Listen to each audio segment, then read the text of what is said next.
Hello everyone, Pedro with you, and in this video I'm going to show you how to use TikTok after ban in the USA. So actually it is very quick and easy. I'll show you how to do that, but you need to watch this video till the end so you won't miss any important steps. So I'll tell right away that in order to use the TikTok, as you can see here it is not working for me, you need to have a VPN installed on your device. I'm using this VPN, as you can see.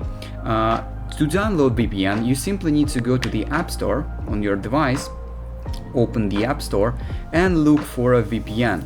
But not every VPN works fine. For example, I do not like how this blue VPN works, Super Unlimited Proxy, so I always choose this one because it works perfectly fine for one click. So you need to simply go to the VPN and click on Connect. Wait a little bit, and as you can see, connection success, and now you can close VPN. Make sure that VPN is on. As you can see next to my Wi-Fi sign, I have a VPN sign also. And now I can go to the TikTok, and as you can see everything is working. I can go and watch some videos, and basically that is it. That is how I can use VPN in TikTok after ban. Use TikTok in USA after ban. If you found this video useful, leave a like and subscribe to the channel. Thank you.